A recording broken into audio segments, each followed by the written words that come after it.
Well, hey, howdy do. Higurashi time. It is indeed time for Higurashi time. I hope you're all doing well. Just full disclosure on a couple things before we begin here. We had a recording accident. I think we've already played like the first maybe 30 minutes of this arc, but whatever, it's fine. And also for the duration of this arc, I actually won't be able to hear audio.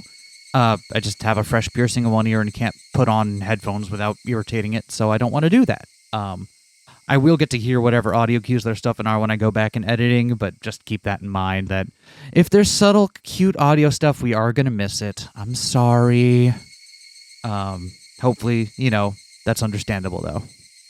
Anything you want to get off your chest before we begin? No. I did it. Oh, I did it.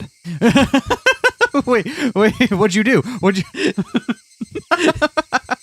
Took me a moment there. At first I thought you were like, I did it. I got through an intro without doing anything silly. And then I realized, oh wait, no, you are being silly. Anyway, I've got a nice, well-balanced reddish amber ale here. Oh, it's reddish and amber, huh? I didn't write this shit. Maybe you should have. What point are you trying to make here? Anyway, this is chapter 4, which is Himatsubushi, time-killing chapter. Killing time. I like how you can read this as both like killing time, like just wasting time, or like time-killing. Which is Makase Kurisu with a shotgun. We already discussed all the weird ins and outs about the existence of this chapter during our chapter 3 talkback, so we're not going to cover any of that here. But just know we are aware of some of the peculiarities of how this chapter came to be. Time-killing chapter. For you, the final mystery. The final mystery? The final mystery. I know. The next 4 chapters won't be mysterious at all. Okay, good. I now entrust you with all the mysteries hidden within Higurashi when they cry. However comical it may be, if you have reached any conjecture, then you have passed. This final novel is a meager reward for you. Conjecture is impossible. You have the right to reject this story. So, how does it feel to know that you passed? For one thing, I do like that the game explicitly like says like, hey, if you've been engaging with this in any way, like I feel like it's less being like, oh, you win, and more like I feel like it's almost the author being like, hey, thank you for engaging with this. I know it's a little silly, but there, hopefully you have seen that there is a reward, that engaging with it on that level is indeed something to be rewarded. Like it feels fulfilling. This final novel is a meager reward for you. Conjecture is impossible. See, this is like, Well, I mean, the difficulty on the last one was pretty high, and we still got something. So I can conjecture right now. Yeah. What are you going to conject? I'm going to conject that Chie-sensei did it all. Shit. Get Type Moon on the horn. They're not going to be happy about this. Not Seal, senpai. Anyway, let's get out of here. Someone really needs to do a mod for Tsukihime that replaces Seal with Seal. Seal with Chie? No, that replaces Seal with Seal. The R&B singer? Yes. Oh, okay. Tsukihime, a kiss from a rose? A kiss of blue glass rose. One of the things we lost in the original issue was me stumbling over the full title of Tsukihime and saying, Tsukihime, a piece of bluegrass moon. Wait, wasn't that in the talkback? Was that in No, I thought it was in this. We lost it. Regardless, Bluegrass Moon, I maintain, is a thing. Someone needs to do this version of Tsukihime. Absolutely. Just fanfic, put them all in a West Virginia holler. Oh, Regardless, this arc includes choices that were added in the console version. These choices result in dialogue changes that can lead to bad ends. Do you want to see these choices? So we are playing like the 07 mod as we have been for all the most recent chapters. I think what we're gonna do is like we're just gonna skip them and play to play as close to the original as we can. Yeah. There is nothing wrong or incorrect about playing the game that way, just to be clear. Like, this game has been released in an official capacity so many different times that it's almost kind of comical to try to nail down one that is the definitive version. This is just the way we've chosen to play it, and we're going to keep consistent with that, trying to get as close to the original experience as possible here. Yep. So we're going to skip additional choices and show only content from the PC version. Since it's just like... who is the criminal, you ask? Don't we search for them in this story? Who is the criminal, you ask? Do you even know what the criminal did? Who's the criminal? Who is the criminal who will kill me now? Frederica Berncastle. Midsummer 1985, baby. 2 years after the events of the main arcs. Indeed. Which means and here's the thing, we have no idea who the fuck this is right now. It's just great. I had theories about what this arc would be about, and it's not whatever this is. I had misread the time and ended up arriving too early. The schedule board flipped with a series of clacks. My flight to Sapporo was still a bit later on. I did note, first time around, Sapporo is in Hokkaido. Yep. Which is where one particular detective was set to retire with his Mima. Indeed. Who will be mentioned in a moment here. I still had over an hour before boarding. I might as well close my eyes for a bit on that bench over there then. I came here directly from work, so maybe the fatigue from that was making me sleepy. Finding a suitable bench, I put my luggage on the seat next to me and settled down. I sighed like an old man. I had hoped to stay young forever, but had become splendidly middle-aged. Apparently the rumor that even people in the latter half of their 20s experience a decline in their physical strength wasn't a lie. I've been mind-numbingly busy at work lately, so I rarely had any time to myself. Might have been the first time I'd been able to enjoy a journey alone like this since I was a student. The reason behind this trip was to meet with an old friend. It's a bit strange to call him an old friend. In fact, it might be better to call him a bad one. After retiring a couple years ago, he moved to Sapporo, his mother's hometown. Yep, there it is. His mother passed away soon after, and he was now peacefully enjoying his second lease on life. The weird thing about this is that this implies that... what do we get in the credits roll? That he went missing? For which chapter? For credits for chapter 3. Yeah. And that we saw that he went missing? Mm-hmm. So this implies he's still alive and just fine, and retired and like people know about, which would be weird, right? That would be very strange if that was the case, because if there was another witness to that event out there somewhere who was just like, nah, I'm good. Is it weird? Why do we think there's a connection between this and chapter 3? It's just normal to assume that, wouldn't you? Well, I mean, when reading fiction, normally one thing happens after the last thing. Not in any of the other chapters that we've read so far. I'm just saying it's not an unreasonable assumption to be like, this takes place, like, it's not an unreasonable starting ground. I'm not saying it's correct. I'm saying that, like, for lack of any other thing to latch onto. You gave me one of your dismissive hms, and now I feel shame. It wasn't my intention. I just didn't have anything to say. His name was Kurado Oishi. He was a former detective from the primary investigation unit at the station in Okonomiya, XX Prefecture. To be honest, the only direct contact we ever had didn't last more than 3 days. After that, we exchanged New Year's cards but never met again. So this would be the first time meeting him in about 7 years.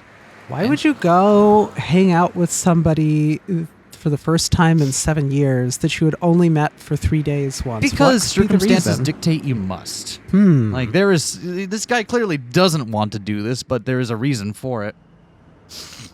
And also 7 years, that's, I believe, 2 years before the damn incident. Let me just double check my timeline notes again. I believe we determined that this was 2 years before the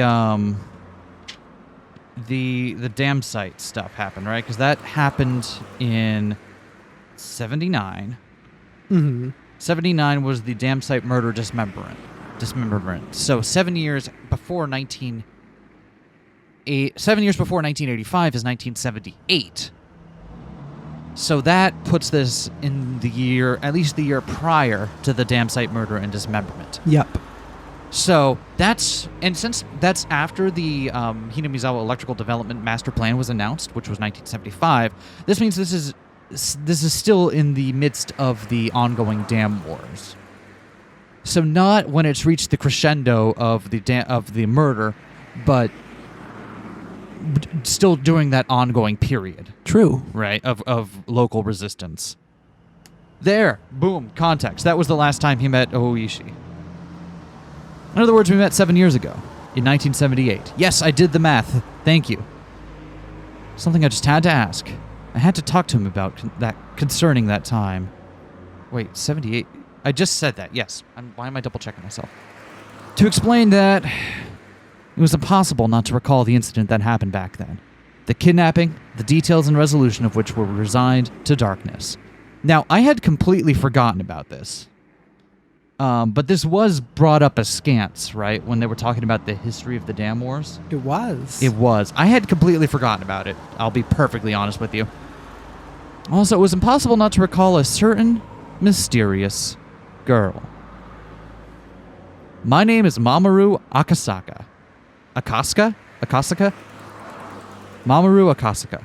I think that sounds more right. It was a year that had been strangely hot, even though it was only June. Flashbacks. Early summer 1978. Now, who's the girl he's thinking about? I wonder. Because Rena, if I recall correctly, Rena shouldn't be in town right now. Right? And well, Rena was here originally and then left and came back. When did that happen? Did we get an exact time for when she left Hinamizawa?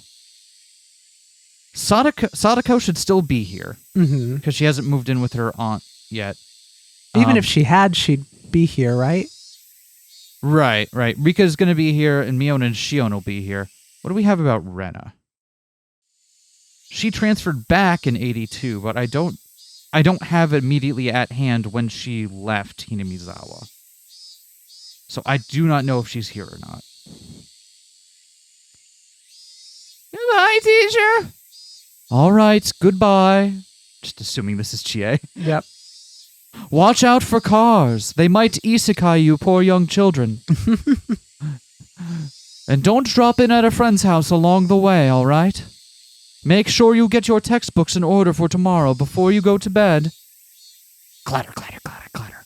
The lively sounds of children running towards the hallway.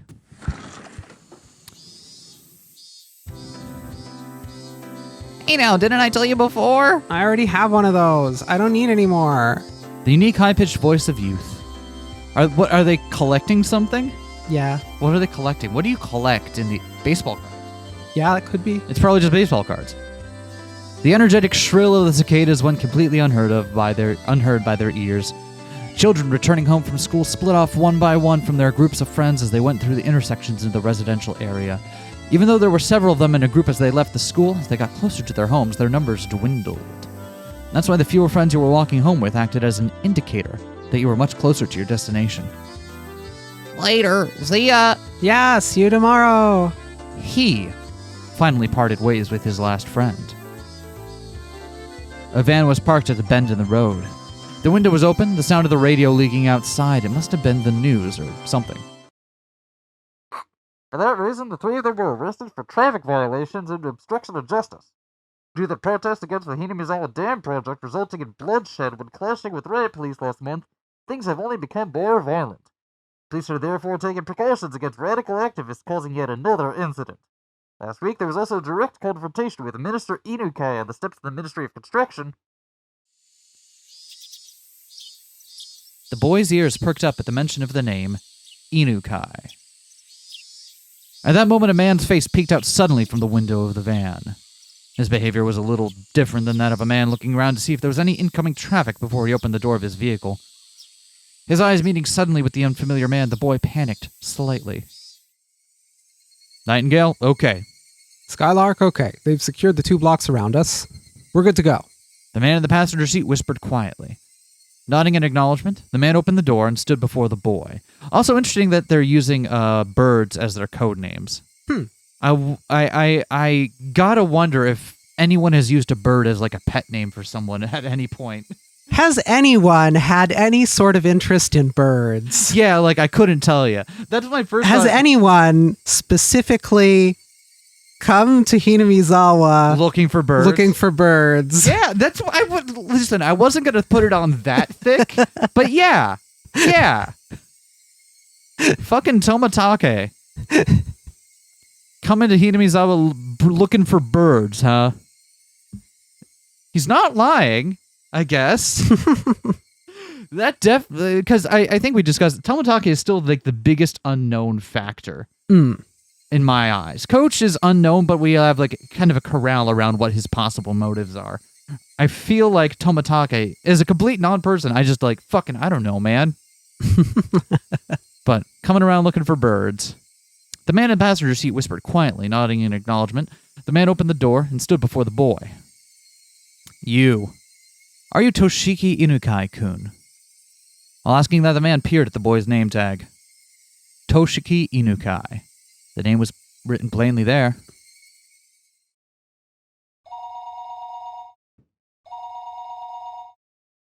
I can't hear this, but I imagine it's a phone ringing.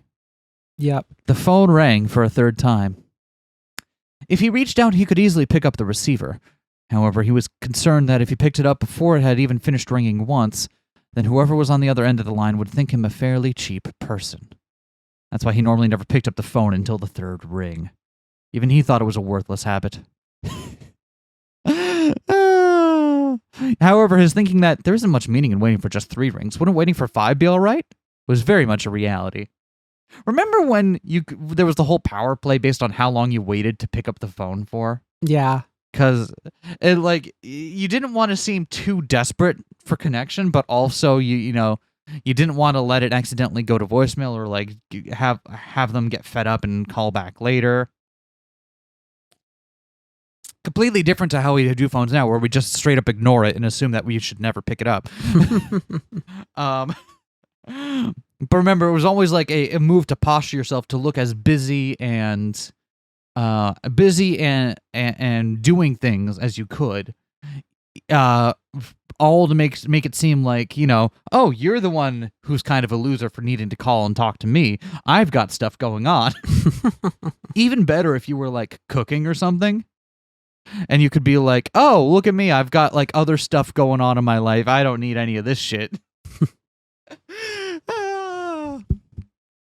Fun times were had by all. His mind filled with such trifling thoughts, he picked up the phone after the third ring had finished, its reverb dampened by his action. Yes? Hello? Hello? He knew that sometimes due to a malfunction at the switchboard, calls didn't connect well. At those times, it was best to hang up and let the person on the other end call again. Thinking that the moment he began to hang up the phone, he sensed that he was definitely connected after all. He felt the presence of a person on the other end of the line, keeping silent. Hello?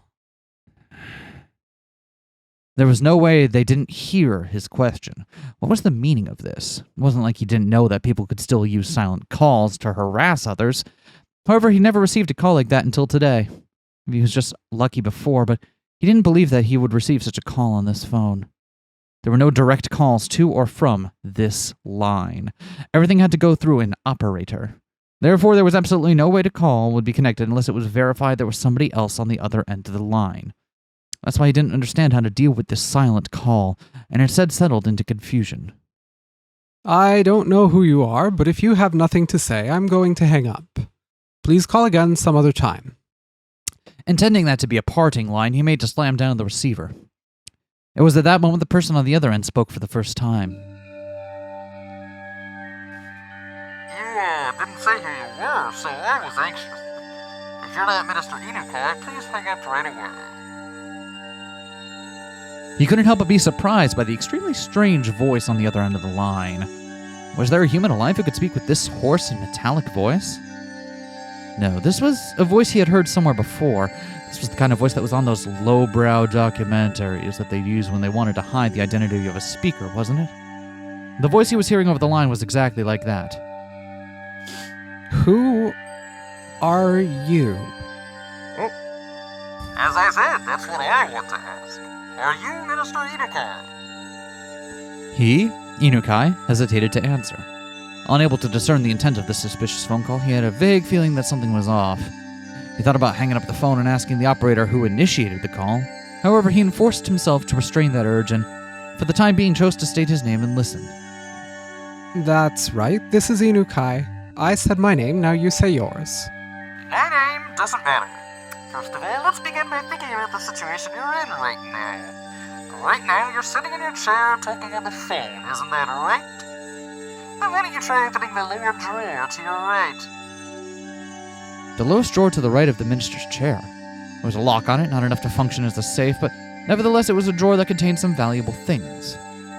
That's why Inukai thought that the person wanted some of the important information contained within that drawer. Sorry, but I don't have any intention of opening that. I have no reason to follow orders from somebody who won't even give me his name. Well, if you don't open that drawer, then I'll just hang up the phone. You will most likely end up regretting that, though. Why don't you think about opening that drawer first instead? Inukai didn't like following orders from the suspicious person even one bit. However, he was concerned about what the man said about regretting it, so he decided to open the drawer. He took the small key he kept stowed in his wallet and unlocked the drawer. His hand stopped right before he opened it. What if there was a bomb inside and it would explode if the drawer was opened? That delusion took hold of him. He quelled that instinct and opened it.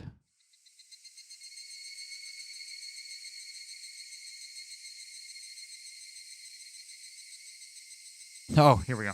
Did you do it? Did you see the thing in there yet? I can't see you over the phone, so I really need you to walk with me on this part. You see the thing in there? Do you know what it is? What is the meaning of this? Hey! Oh, good. Thank you. I don't think there's anything for me to explain now, is there? I'll give you some time, so please think about it just a little bit. I'll contact you again later.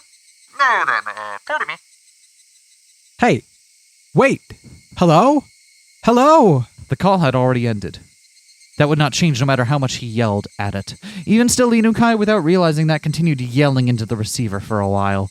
The drawer was still open. On top of the folders crammed into the drawer, it lay there. Tosuke Inukai. Written in plain lettering on a grade schooler's name tag, just lying there. Enshrined there completely out of place, as if it were cowering. This is a work of fiction, by the way. Any resemblance to actual persons or organizations is entirely coincidental.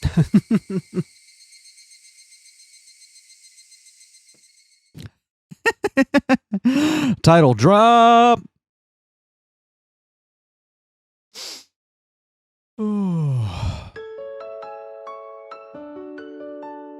Oh, right. Okay. And I think this is the scene we got to about here. Yeah. Yeah.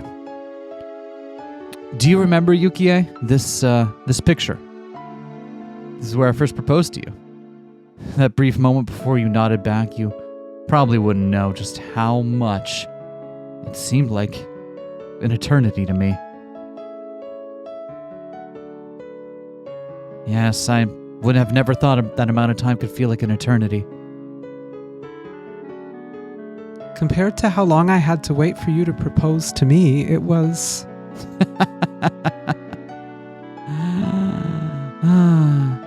From the moment I met you until today, compared to the time I've spent since I was born, it might be only a brief period, but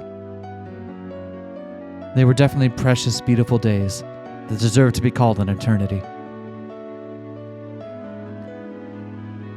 That time continues even now, from now on.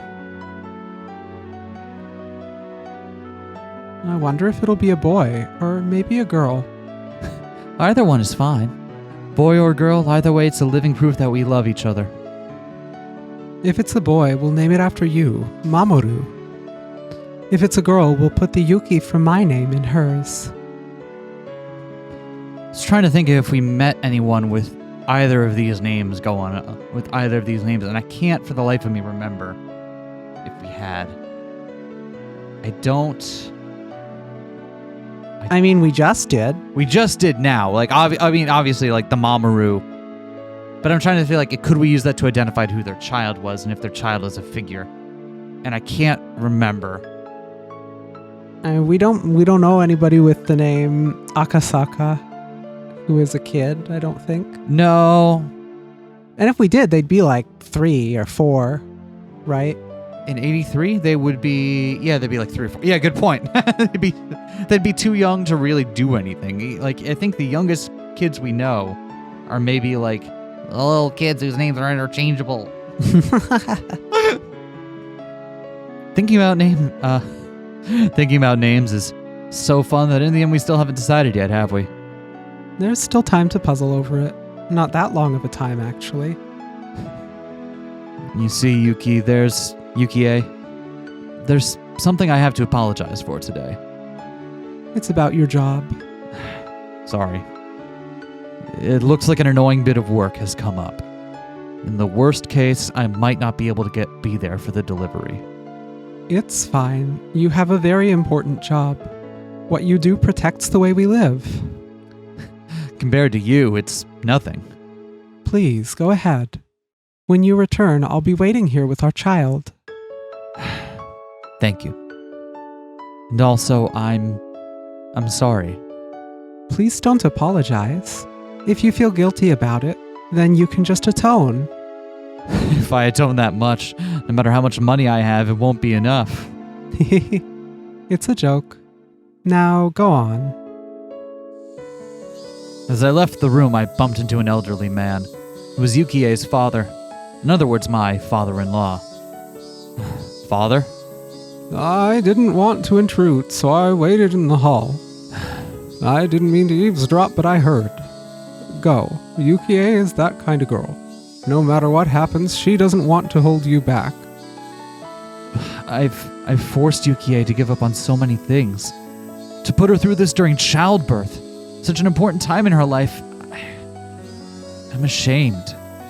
If you really feel that way, when you're done with your work, make some time for Yukie. She'll be happier with that than you passing your work off on someone else. Thank you. I know full well you do important work. Be proud in what you do. Yukie is looking forward to your triumphant return. Yes, I suppose she is.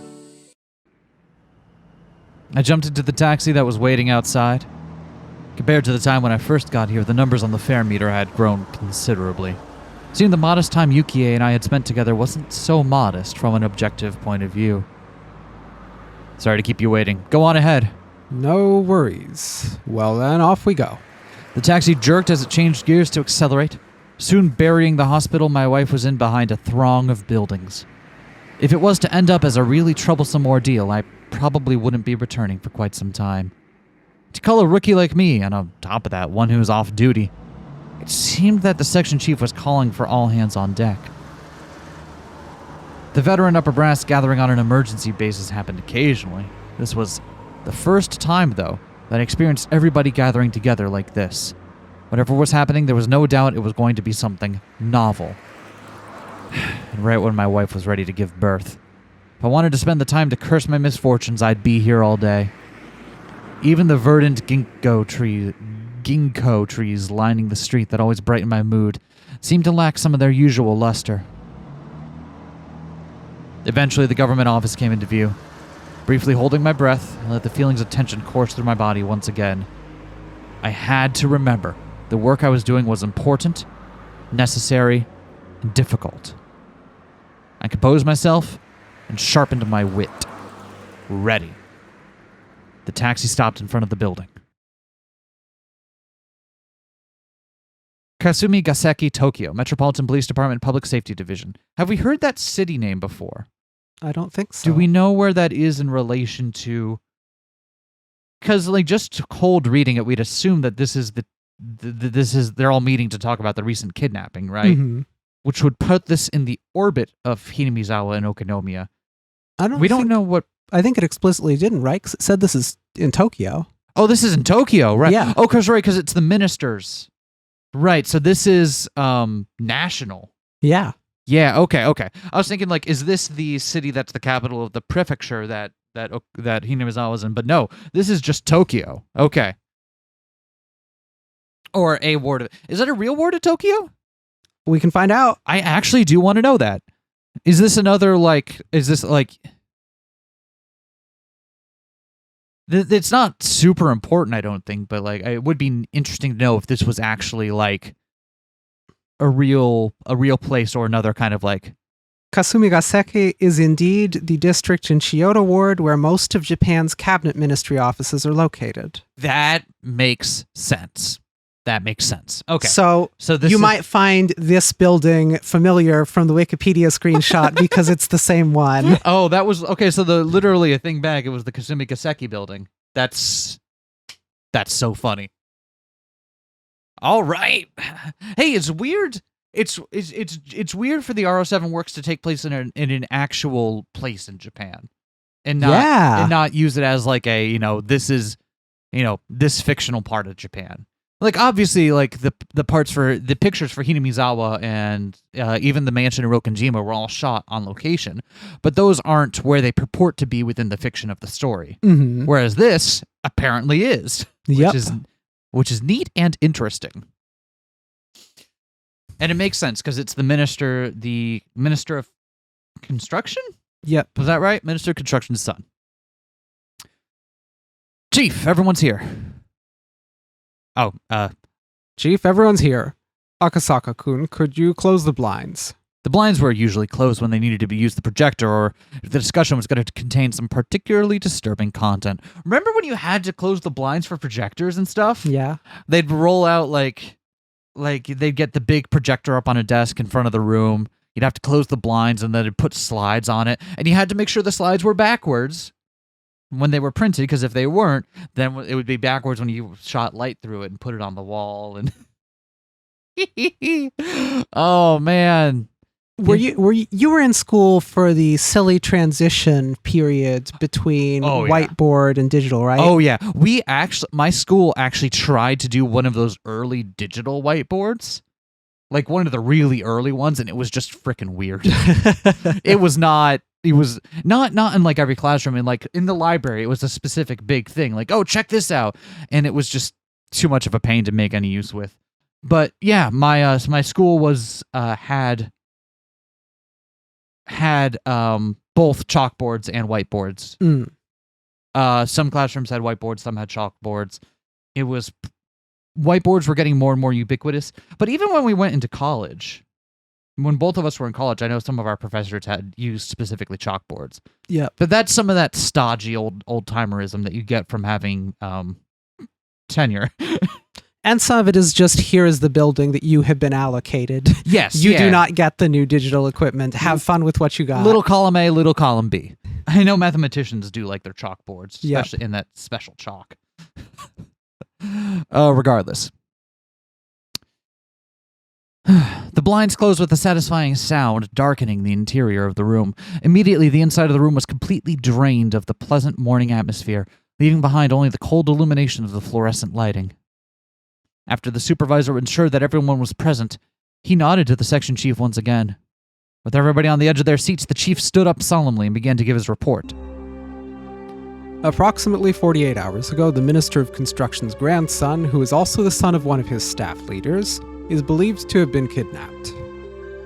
It is believed that the minister, in an effort to resolve matters amicably, chose not to report the situation to the police and plans to cede to the demands imposed upon him. Ooh, interesting. So they're not doing this because they're doing this behind the minister's. I guess we don't know yet. Either they're doing it behind the minister's back, or this is all an operation to try to make sure the transaction goes smoothly. I don't think it's going to be that. It seemed that approximately 48 hours earlier, the Minister of Construction's grandson, who was also the son of one of his senior staff members, was kidnapped. Thanks for the recap, Mamorou. Really appreciate it, buddy. The reason why it was phrased that way was because the person in question didn't admit it had happened. I see. Based on the results of surveillance conducted on the minister's residence, multiple suspicious phone calls from what is believed to be outside the city took place. The abducted child is said to be under treatment for some illness, but there's no trace of any hospital records or witnesses to such effect. Interesting. Definitely note that a little bit. Okay. Due to that and various other reasons, we believe without a doubt that a kidnapping has occurred. Ooh. Okay. Without a doubt. Here, they omitted the details that brought this incident to light. If you think about it a bit, that meant that before this incident happened, the minister's residence had been under surveillance already. I don't use the word spied upon.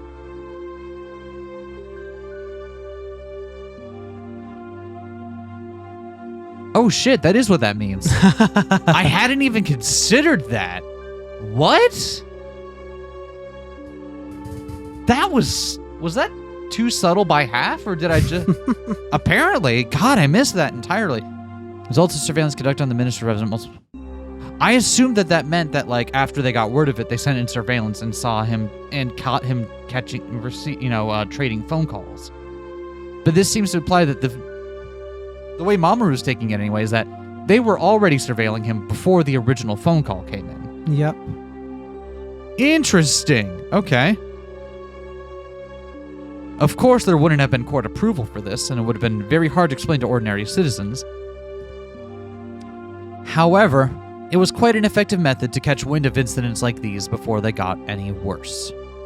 I'd like for you to understand that dealing with these cases before they become a problem is the job of the Public Safety Division.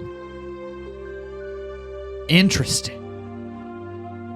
Why is he just following their demands instead of reporting this to the police? The fact that a minister can't even trust the police. What is the world coming to? It seems the group of perpetrators demonstrated that they have quite a high level of surveillance on the minister themselves when they conducted the kidnappings.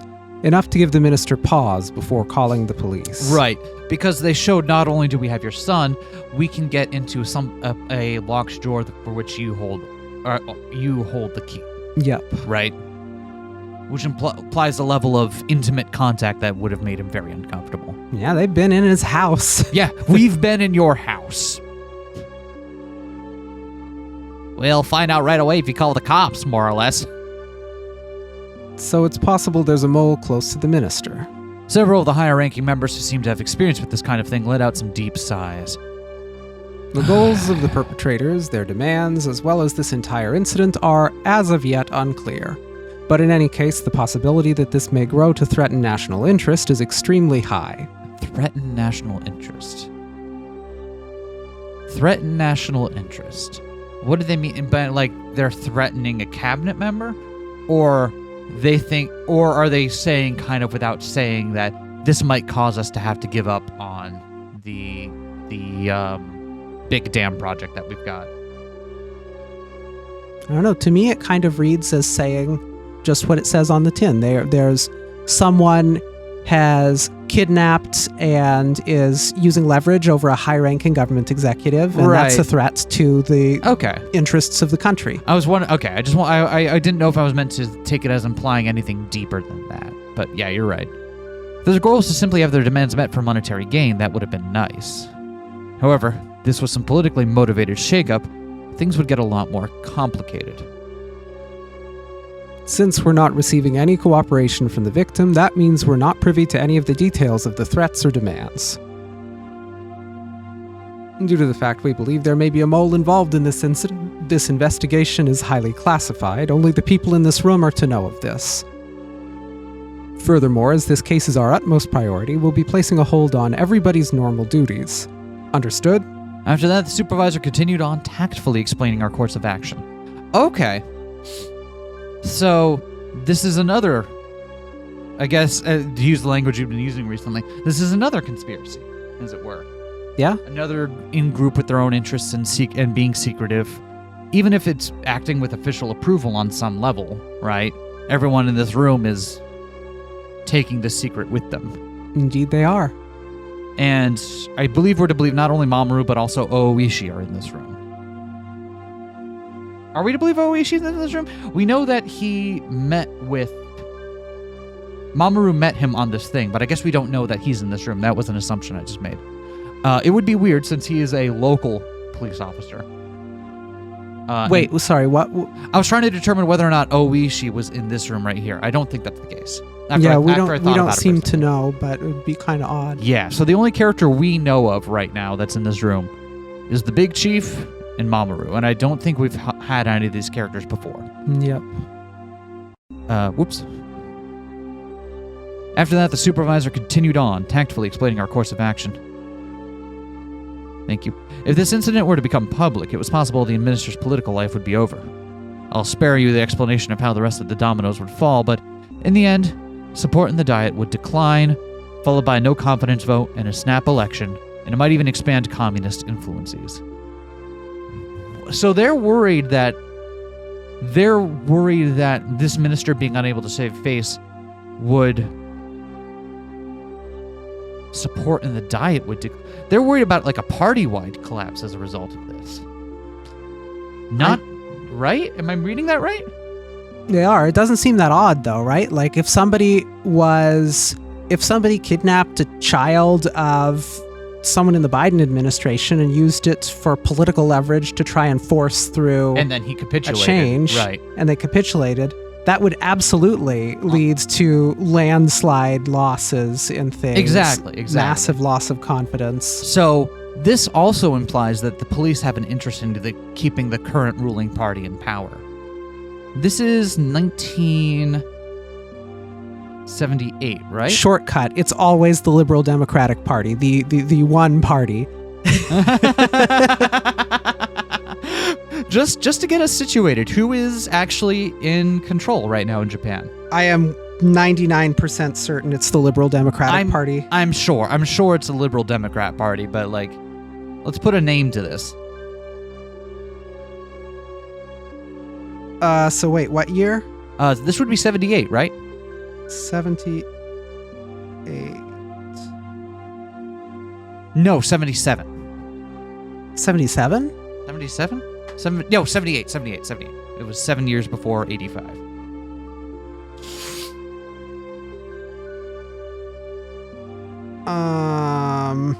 Forgot how to do math there for a moment. Forgive me. What are you looking for? Like, who was the prime minister? Or? Yeah. Who's the prime minister right now?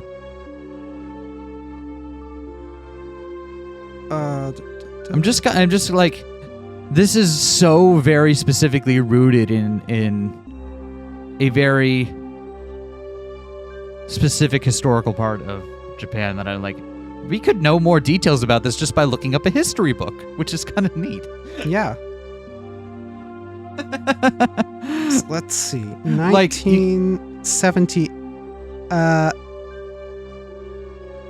Takeo Fukuda was prime minister from 76 through December 78. Masayoshi Ohira was prime minister from December 78 to June 1980. So the minister steps down this year. I mean, they have quite a series of folks doing 2-year terms around this time. I don't know anything about the history or the political environment. Yeah. I mean, like, this is just a quick Wikipedia browse, but that's still fascinating.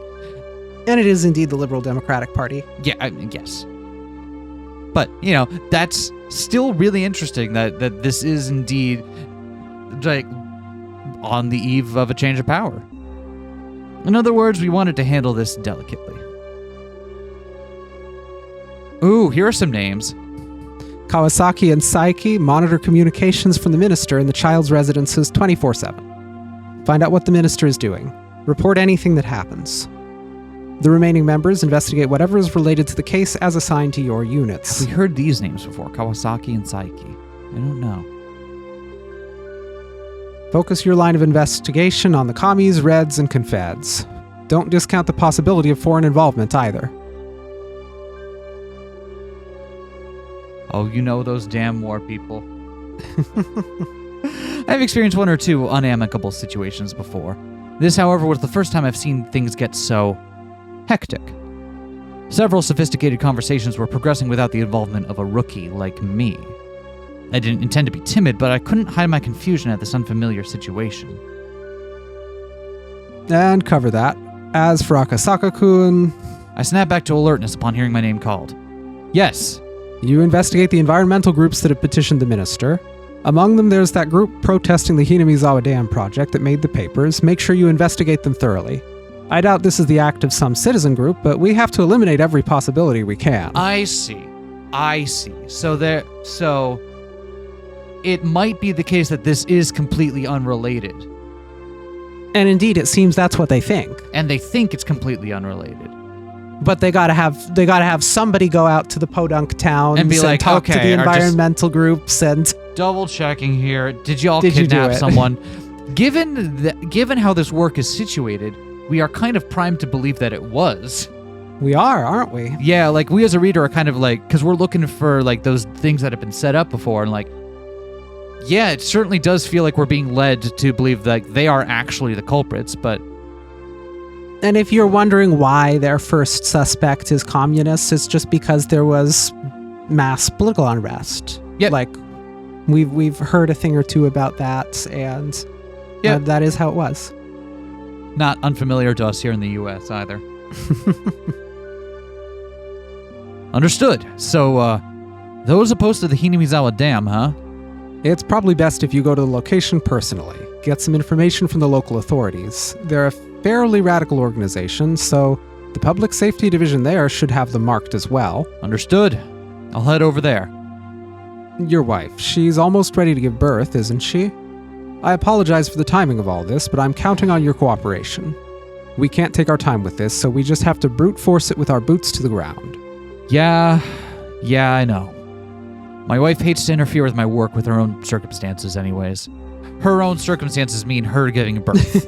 Those are her own circumstances. Sorry, and thanks.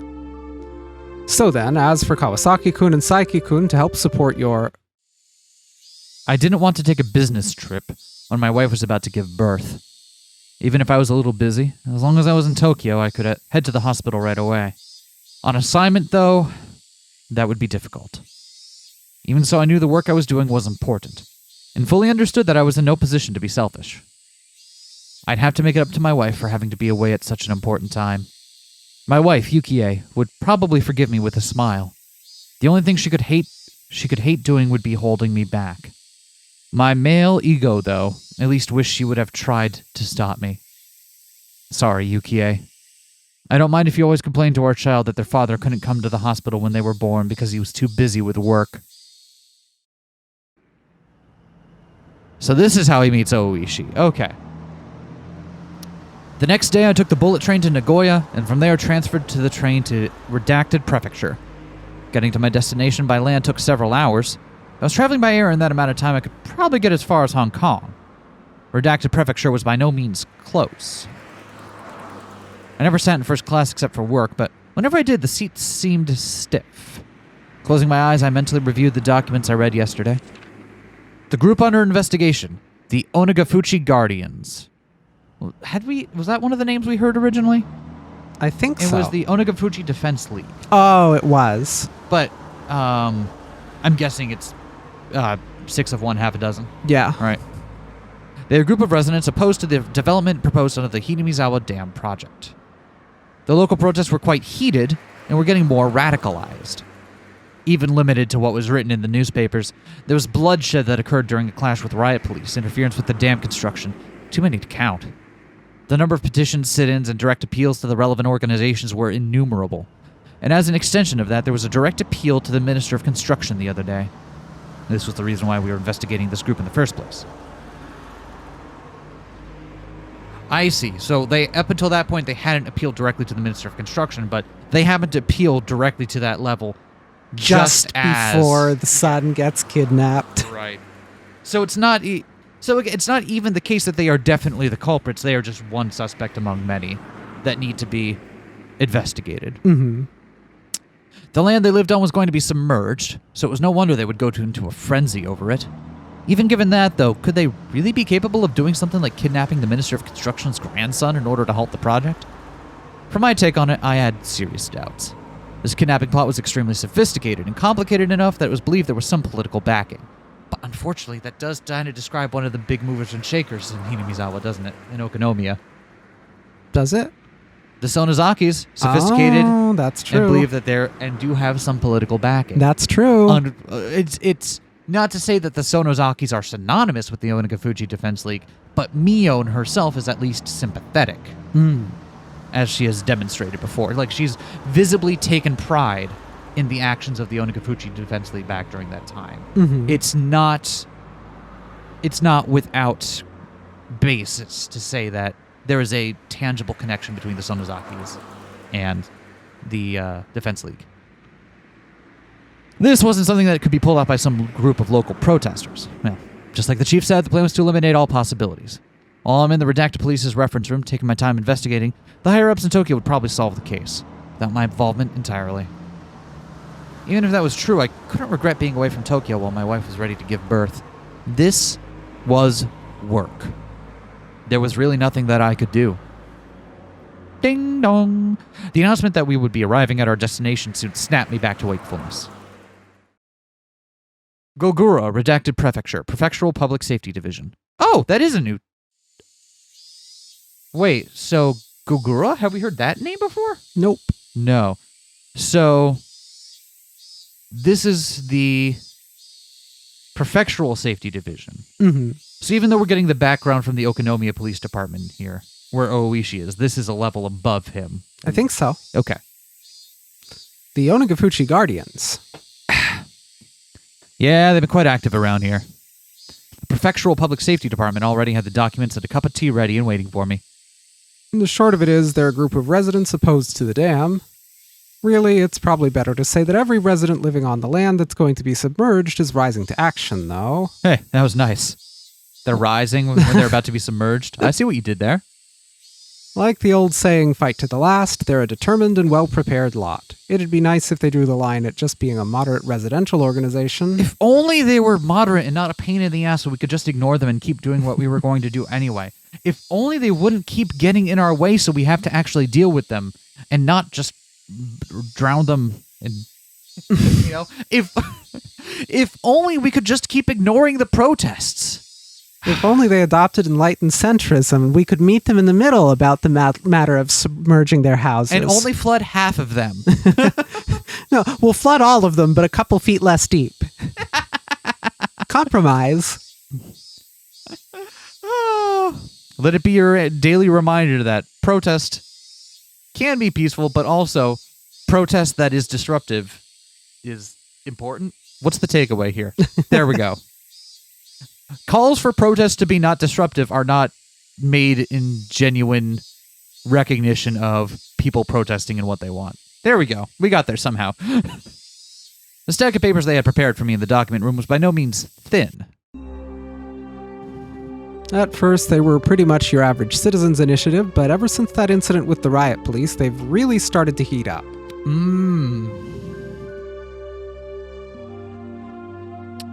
Incident with the riot police. Do we know about this specifically yet? No, okay.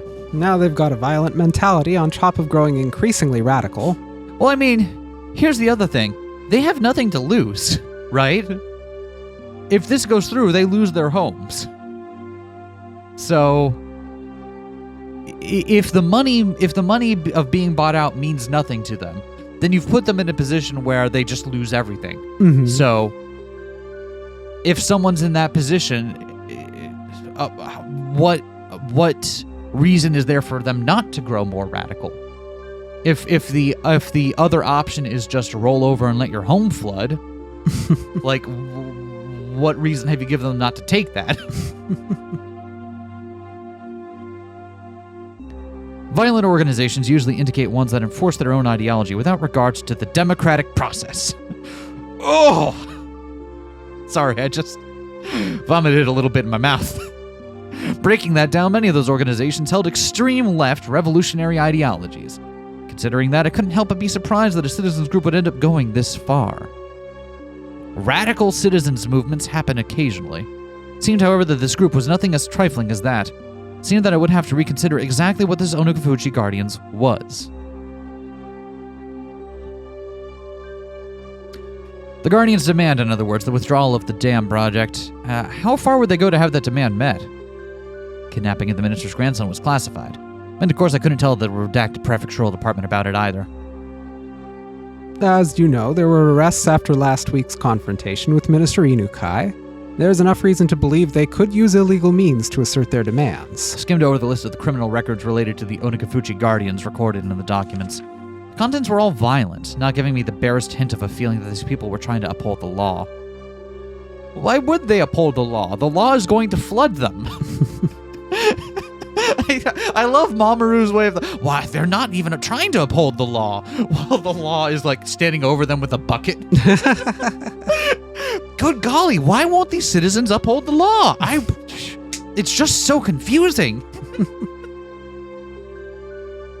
Could you give me a basic rundown of the types of illegal activities the Onagafuchi Guardians are engaging in? The chief opened up a manila envelope, fished out several unorganized sheets, and spread them out on the desk.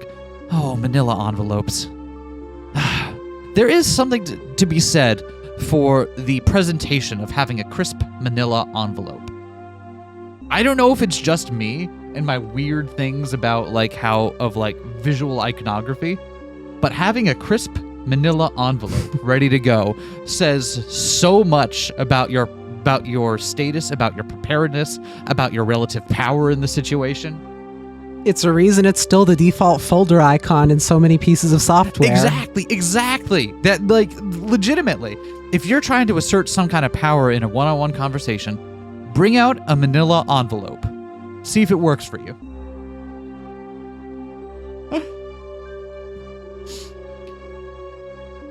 It seems that raids on the construction site are the most common. At first, they were committing relatively petty crimes like cutting power cords, jamming locks, and breaking office windows by throwing rocks. Of course, what really happened first were things like demonstrations, sit-ins, distribution of pamphlets, lively but democratic forms of protests. However, then the demonstrators and the police clashed, which started a riot, leading to numerous injuries and arrest. Oh, demonstrators and police clashed. No, like how the tone makes it unclear which side started it, right? There's that, it's not quite the exculpatory tense, but it's flirting with it. A clash between demonstrators and police occurred. Here we go. Leading to numerous injuries and arrests. It was from then on that the Onagafuchi Guardians, like their name implies, began to take a more demonic form of resistance. The raids were frequent and the local police upped their patrols. Well, of course they were on full alert, but they were up against locals, you know? There wasn't much the police could do if they were sneaking around under the cover of darkness. You might as well label the entire map of Hinamizawa village around the damn construction site enemy territory. No matter how alert the police were, the locals would just show them exactly how easy it was to sneak around. Actually, it was after the police upped security that the protesters started getting ever more extreme, as though they were being provoked. As though they were being provoked? Why would they be feeling provoked by police upping security in their hometown? I don't understand. Why would they be feeling... Where's the provocation here? See here? Can you tell how things started to heat up? Sorry, I'll stop side rock barring every time. An office set on fire. The destruction of heavy construction equipment. Destruction? They couldn't have used explosives? No way. You see, they crammed the gas tanks full of sugar cubes. If they do that, it fouls the engines. Huh. Even in Japan, it seemed there had been people doing that to the vehicles of occupying forces right after the war. Compared to misdemeanors like breaking windows, it was extremely violent and aggressive. Oh, you know, such violence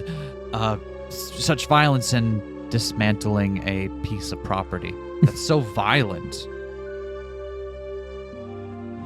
After being toyed around with to that extent, the local police have completely lost face.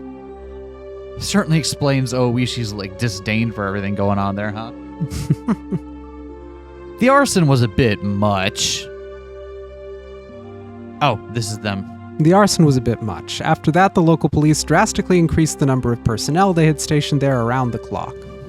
The raids on the construction site quieted down a bit after that. He used the words quieted down, but that was still smack dab in the middle of the list of crimes. See, after they found that attacking the site had become difficult, they started resorting to personal attacks. The first people targeted were the construction workers. After that, there was silence. What was being described to me was a guerrilla war fought in the jungle. Threats and violence against the workers. Harsh words and harsher rocks were thrown. There's quite a list of accusations here, but there's not a lot of convictions. Of course not. First of all, there's no witnesses. On top of that, even if we identify the perpetrators, they all have alibis coming out of the woodwork. What? What do you mean by that? Take, for example, you're walking around Hinamizawa when a certain man stabs you with a knife. You remember the person clearly and even know his name and address. However, the knife doesn't have any fingerprints on it and there's no other physical evidence. Well, you'd think this would be a run-of-the-mill case of assault, wouldn't you? In Hinamizawa, though, it's a perfect crime.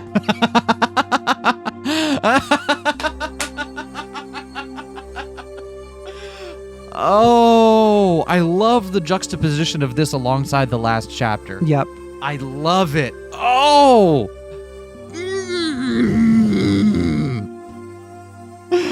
Everybody is. The entire village, they're all in on it. To protect the man who was the perpetrator, they'll get their story straight and prepare an alibi. And to that end, they'll probably even forge some evidence. There's nothing they can do but put him on trial. On top of there not being any material evidence, though, people testify one after another to cover his side of the story. Any prosecutor would hesitate to file charges.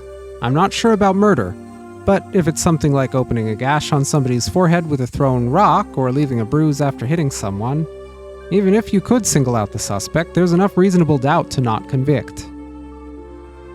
Every case is without a doubt perpetrated by someone in Hinamizawa, but they can't identify who.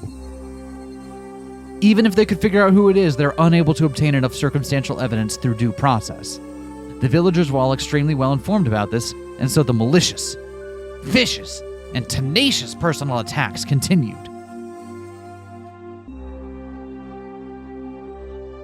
The victims can't have been okay with that, right? Couldn't they have filed for an appeal?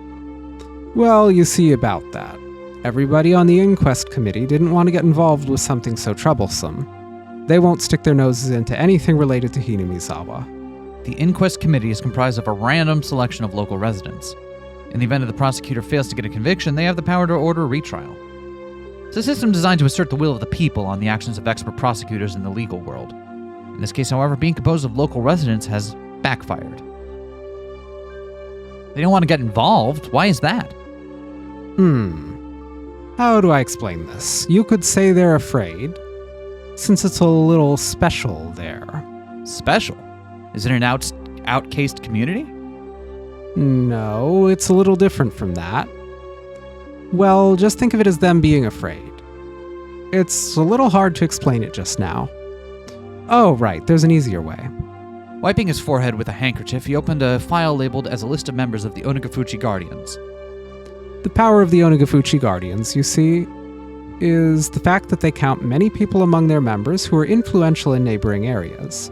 Could you take a look at this? I looked, and what I saw startled me.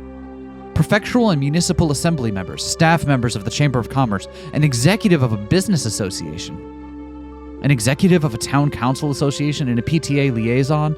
There are more than a few people with a lot of say both locally and in the neighboring regions. Around here, you could pretty much expect your actions to be observed by those against the dam project. If you said something in its support, who knows how it'd work out to your disadvantage. In any case, every town in this area is being held by the throat by someone from Hinamizawa. The list of Inquisition community members is undisclosed, isn't it? There has to be some measures in place to make sure they'd avoid retribution, no? Well, it is undisclosed, so their privacy is assured, but the person in charge of that is from the Okonomiya Municipal Office. In other words, a local. While you might expect some professional confidentiality, you can't know how everybody is connected. The people from Hinamizawa have a lot of tight bonds in that regard. When you consider the obligations and duties people have to the region, the web of information thereby formed is nothing to scoff at. It's not uncommon for housewives in a neighborhood to know which kid from which house is what grade in which school, what subjects they're good at, and what vegetables they hate, among other things. You see, there's a Yakuza organization here with strong ties to Hinamizawa and the surrounding area. It would seem that they're providing full support in these recent incidents. Are we gonna get to see young felon Mion? I hope so. I'm gonna commit small crimes. Wait. There are no small crimes, only small fists. There we go. There it is. There it is. That's better. That's better. Young Mion saying that right before throwing a rock. They seem to be proving most effective. Gangsters? Signing together with the residents opposed to the construction of the dam?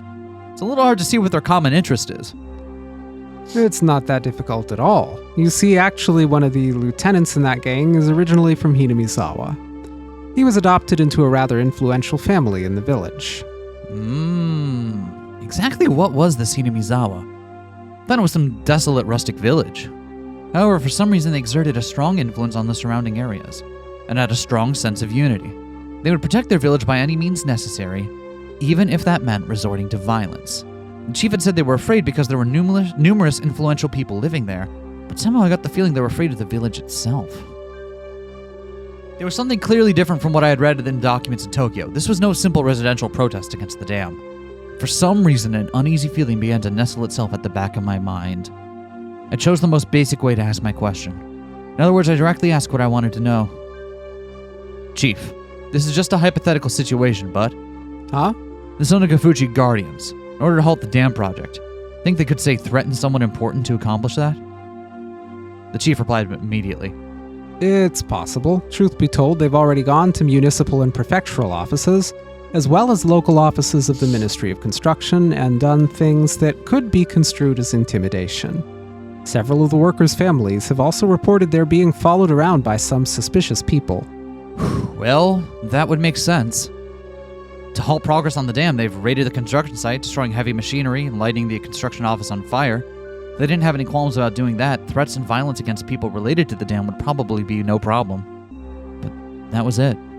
Even your everyday hoodlum could use threats and violence.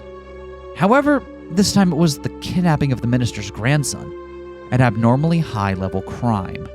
Not only was pulling off the kidnapping difficult in the first place, but so was maneuvering to have the minister surrender to their demands immediately. There was no way this was the work of amateurs. Did these people have the power to enact this large of a crime? That was the heart of the matter. Was the Onagafuchi Guardians an organization capable of pulling this off? In order to ask that question once again, I chose the most basic method. Again, hypothetically, do you think they could kidnap a relative of someone of political importance? There's no way they could pull off something that big. That was the answer I most hoped for.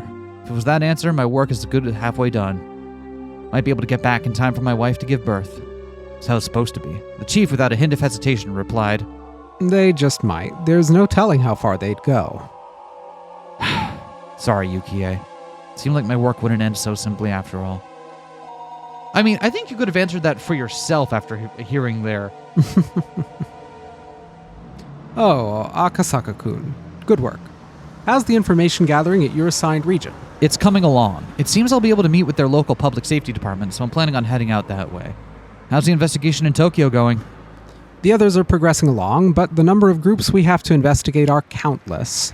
Time isn't really a luxury here. There were no new developments at this time, huh? No matter how suspicious the Onagafuchi Guardians was, if they solved the case in Tokyo, my job was done. Looked like my wishful thinking wouldn't come to pass. Hang up the phone and let my gaze drift outside the window to the valley of unfamiliar buildings. Akasaka-san, a car you can borrow just returned. I'll take you to it, so follow me. Does it have AC? Oh, thank you. But does it have AC?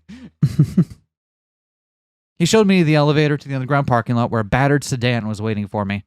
The steering wheel kept drifting to the left was a little concerning, but it'd be enough to get me around for a little while. Oh, good. So there's a car. There is a car in the area that does just keep drifting off to the side of the road, huh? That's good. Glad we established that.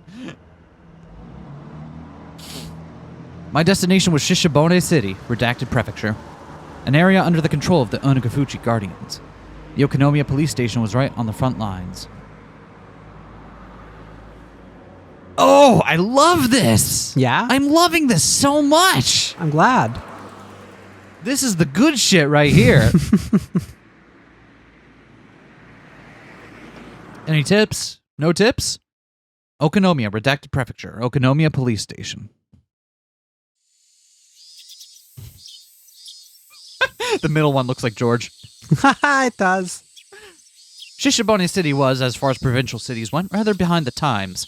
Okonomiya, recessed in the mountains, was even more remote. With a little change between the seasons, all that was left was the tepid passage of time. It made for a rather drab town. There were no tourist attractions or local delicacies. Without even a strong regional industry, it was simply dull. That's a really fascinating opinion from an out-of-towner. Just looking at the monotonous and peaceful townscape, it was hard to catch a glimpse of the radical resistance from the Onagafuchi Guardians. The atmosphere of boredom didn't hint of the Okonomiya police station being on the front lines of the dam conflict, nor of the numerous incidents that I heard about at the prefectural headquarters. Good morning. Are you here to pay a fine? No, I have an appointment with Handaya-san from the Public Safety Division. Please tell him it's Akasaka. Akasaka? I think the answer is neither. Neither? Because I think that it's a Japanese doesn't do syllable stress the same way we do things. Right. That's a fair point. I don't. Yeah, we're just taking our best guess. My apologies. Please wait a minute. The clerk, who thought that I was here for a parking violation at first glance, after fumbling with the unfamiliar extension number, told the person on the line they had a visitor. Welcome. Akasaka-san, was it? It must have been tiring traveling out all this way. Sorry we have to do this here. I tried to reserve a reception room, you see, but the counselor suddenly woke up and chased me out. Wait, that laugh. Handaya-san, huh? Have we heard Handaya before? I don't think so. I don't think so. But that laugh, the that definitely sounds like an Oishi laugh, doesn't it? I would hesitate to call where we were a conference room, as it was very small and cluttered. The cramped space was packed with lockers, and I had the impression that it was more of a change room that doubled as one for smoking. Listening to his crude chortles, I didn't get much of a feeling that Handaya, who was head of local public safety division, was much of an intellectual. But I knew that, in exchange, he had both experience and absolute confidence in his instincts. I apologize for interrupting you during such a busy time. I'm Akasaka from the Metropolitan Police Department. Pleased to make your acquaintance. Handaya from the Public Safety Division. Nice to meet you. I was threatened by Sankai from the prefectural gangbusters to be generous with my cooperation. Gangbusters? You mean the Prefectural Crime Prevention Division? You see, we're treating the Onagafuchi Guardians as an extension of the local Yakuza. You'd have to be a newbie if you think they're just a residential protest group. Interesting. So they are just straight up saying this Guardians are synonymous, or at least a subgroup of the Sonozakis. Mm-hmm. Not that they are a second group with coinciding interests, which is an interesting distinction. This said that the prefectural office too, that the Onagafuchi Guardians was linked to the local mob. If I recall correctly, the adopted son of somebody and an influential lieutenant was in that gang. Adopted son of someone. This is the second time they've brought this up. Can we identify who this is? The adopted son of someone influential was a lieutenant in that gang. Is this Mion's dad? I think so. Is that who that's meant to be? I think that's the person we've heard this about. And Mion is the adopted son of... What? Oh, not Mion. Mion's dad is the adopted son of Oreo? No, what? That could... There is a thing of adopting folks into a family register when they marry into a family, so it could be that is what it means. Okay, that could be what they're referring... Okay. I'm not sure if that's what Either it way, means, are we meant to mean this to be Mion's dad? I don't know that it's told us that for sure, but I think we've heard that about him. Right, like of the That people he we know, is- that feels like the most reasonable. Given the names we have on the table right now, that seems the most reasonable guess. Mm-hmm. Okay, it's the other way. Oh, It's the other way around. The complete opposite. The Yakuza put up the protest group as a front to justify their actions. Just think of it like that. Completely the other way around. But that's not right either. Wow, it's almost like nobody involved has a good sense of what things are like on the ground and are just kind of playing it by ear.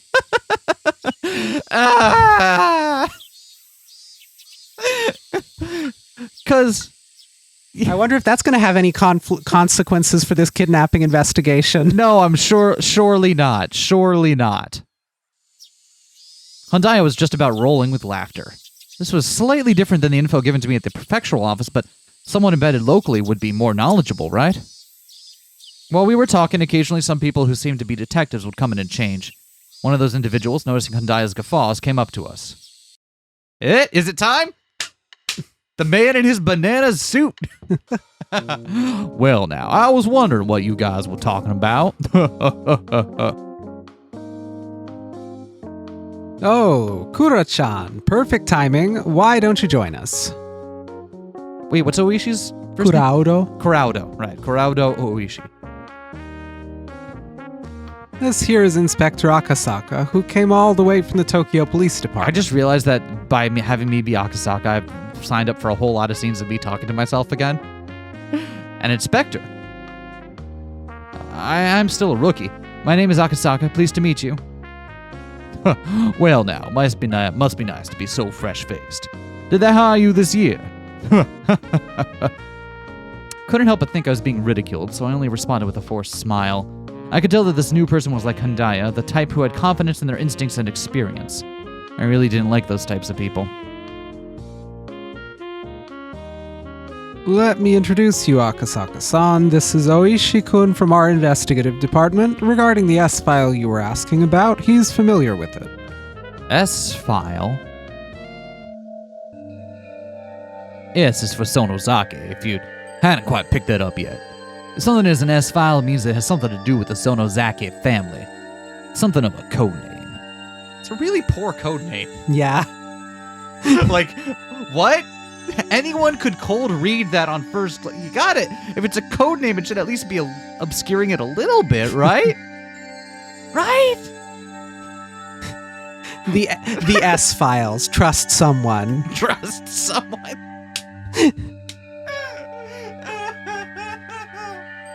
The truth is in here. Right? It's really fascinating that at this level they are conflating the Onagafuchi Guardians with the Sonozakis. Because that means a whole lot of stuff that isn't within the wheelhouse of the Guardians is going to be presented as exactly part of their capabilities. Mm-hmm. When it's not just there is a sympathetic member of the Sonozaki family embedded with this organization and has access to that apparatus. That's not the same as the Sonozakis are behind this. Is it surprising that the police locally have an incorrect assessment of the Sonozaki family and their actions? It's not correct. It's not surprising that it's incorrect. It's surprising that it's this far off. Do you remember what happened in Chapter 2 at the end? At the end of Chapter 2? Yeah. Hold on one second. I remember the Sonozakis have, like, their thumb on the police department or something, but what happened at the end of Chapter 2? They organized a whole sting operation. Right, they organized to find the drug running and gun smuggling. That they think is happening in there. And there's absolutely none of that going on there. Yeah, okay. They have no clue. I'm just so surprised that it's that bad. It's like, you live there. You have eyes to see. Like, at some point, how did you get the idea that this is what was going on? Wow. Yeah, like, I knew it was wrong, but I didn't expect... Like, I guess, yeah, when you bring it up that, it seemed... Yeah, it's explicitly wrong. They have got the entire wrong idea. They're expecting, like, poppies at poppy farms or something. At the same time, though, how would they know any different if absolutely everybody is going to stay in lockstep and not give any info about what's going on? I don't know. It just seems to me like a really weird leap to make. That the Onagafuchi Defense League is just a subsidiary of the Sonozakis. That seems like a leap that, at least to me, would have should have had more consideration to it. But I mean, I also know a lot more than they do, apparently. So yeah, it seems like one of those things that knowing one way or the other would require knowing some things about what happens Yeah. inside from those people's perspectives, which is something that these folks absolutely do not have access to. KG does, though. That is wild to me. Like, I have to radically reassess just how off the police are in this case. It's just, wow. Okay. Anyway, terrible codename. Sonozaki. I'm trying to think of it. I remember when I was poring over the documents at headquarters, quite a few people with the last name Sonozaki popping up. If I remember right, there's a Sonozaki who's one of the executives of the Onagafuchi Guardians. Pretty sure they're the treasurer. Two of them surprised when I rattle off what post that Sonozaki held. For a moment, both of them erupted into laughter. Akasaka-san, was it? Nah. You're quite the studious little one, aren't you? Could it be you memorized all the central figures in the Alliance? I wouldn't say memorized exactly, but I've at least read the list of Onagafuchi Guardians executives. Then, who'll be the president and the vice president? The president is the mayor of Hinamizawa, Kiishiro Kimiyoshi. The vice president is the priest at the local shrine, Furude. The treasurer is Oryo Sonozaki, and the auditor is Makino. Makino. Bike shop. Right? Something like that. I feel like we have heard that name. That in name's passing. come up. Yeah, that name's come up in passing. I think it's the bike shop person. I don't know that we know anything more about them than just they're a local. Yeah. But yeah, the liaison is Yoshiroshi Kimiyoshi. The PR head is Sadao Sonozaki. Yoshiroshi Kimiyoshi is such a good name. Yoshiroshi That's so Kimiyoshi. fun to say. Who is that? Is that Kimiyoshi's daughter? I don't know. I don't think we've heard that name before, have we? I don't think we have. And we don't have a name for his daughter either. Just that I remember off the top of my head. Sadao Sonozaki, is that Mion's mom? Sadao sounds kind of like a masculine name. It does? Okay, so that's probably I Mion's think. dad. But I'm not sure. Okay, because we haven't gotten the name for her dad for either of her familiar figures yet, have we? I guess Sadao does sound kind of more masculine. Yeah, as opposed to, say, Sadako. Yeah, okay, there it is. Akasaka-san, you're pretty good. Pay sucks, but you want to work here? You're just the type we're looking for. By the way, Sadao Sonozaki is head of the youth department. So close. Head of public relations is actually Tadataka Sonozaki. Tadataka and Sadao. Are the uncles of the Sonozaki family also taking those names? No, I don't. No, not quite. What do you mean? Like, I'm trying to think. We got Sadao and Tadataka Sonozaki. Are we meant to believe that those are the mother and father for Mion, or that they're other relations of the family? I don't think we are meant to take anything either way. We're just meant to know there's folks with those names who are Got it. here. Got it. We certainly know there are plenty of Sonozakis around, so... Yeah, that's true. Feeling like I wasn't being complimented at all, I started settling into an uncomfortable mood. However, I was becoming more and more aware that I was the weakest link in this investigation, so I just had to bear with it. I didn't mean for that feeling to show up on my face, but the crafty detectives didn't let that slip by. I didn't mean to make fun of you.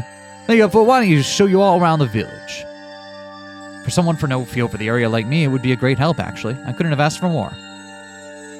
In the end, the Onagafuchi Guardians is nothing more than an alias Hinamizawa is using to deal with the outside world. I think getting to know the village would speed up your work. How about it? The residential movement, in other words, held influence over the whole region. So the leader of the movement was the leader of that influence. Just like that, the thought processes in the region would become the overall personality of the movement.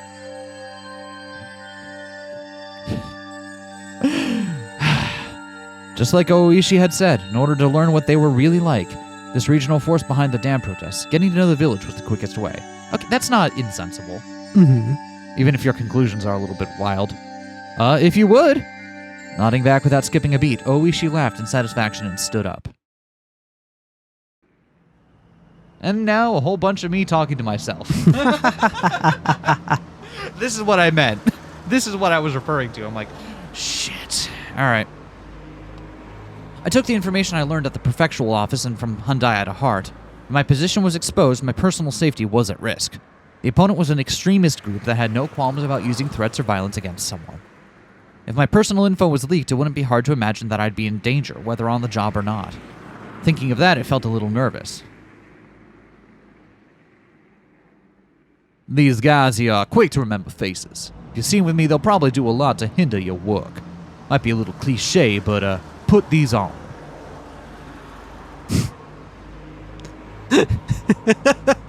Master of disguise, Oishi. Remember when I was like in the talk back when I was like complimenting Oishi for being an absolute asshole that at least knew how to throw his weight around? Mm-hmm. I'd like to retract that. Oishi handed me an incredibly suspicious disguise comprised of a baseball cap, sunglasses, and a mask. Great, now they'll never recognize you twice. I didn't want to get all hot and stuffy, but Oishi's warning was probably right on the money. Considering that, I put them on with appreciation. It looked so suspicious that Oishi had to smile wryly. How much did I tell you again? Let's see here. You got to the part where you were talking about how these 3 ancient families control the village. The Onagafuchi Guardians was the same as the village of Hinamizawa itself. So that's another take, huh? That's another take, yeah, right there. Meaning, there was a direct correlation between being an executive in the Alliance and being a leader in the village, as Handaya had told me a short time ago. If the village was ruled by 3 ancient families, that would mean the Onagafuchi Guardians was ruled by those same 3 families. What did their documents at the prefectural office say about the leader of the Guardians or whatnot? The documents I was using were classified. I responded to Oishi's question to be a breach of security. However, most likely, this man I judged was more well-versed in the situation than any of the documents at the prefectural police department, so I decided to answer him. They said the president of the Alliance is the current mayor of the village, Kishiro Kimiyoshi. Oishi, upon hearing that, let out a small chuckle. For him to ask that and to laugh at the answer as it was recorded in the documents meant that wasn't the case in reality. So then that means there's someone else other than Kimiyoshi behind the scenes, contrary to what the prefectural office thinks, or rather what is commonly known. Old man Kimiyoshi ain't nothing more than a figurehead. In the first place, the post of mayor in that village is nothing more than ceremonial. In other words, there's someone else in charge of both the Alliance and the village? Would that be the 3 families we just talked about? Well, I'll explain that part right now.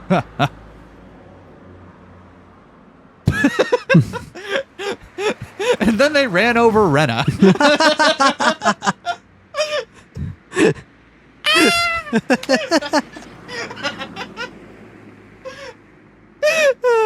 All of a sudden, with a thunk, the car suddenly lurched. I think it's the change from pavement to... Yep. Yep. The paved road had given way to gravel one. Same time, the scenery outside the window changed. The Hinamizawa Dam project must be withdrawn! Overthrow the shameless puppet of a governor. The dam will submerge the natural beauty of Hinamizawa! Protect the village from the unethical dam. Fear the wrath of Oyashiro-sama's curse! Demolish the dam. Those involved must go away. The construction office must respond! The construction office manager must negotiate with us. Signs and banners crowded the roadside. Even reading the brush-scrawled words was daunting. It was as though the road just changed was a border with a different country. Thump. At that moment, I was startled by the car suddenly running over Rena a second time. Ran back in front and tried to go for a round 2. The first one didn't quite finish me off. I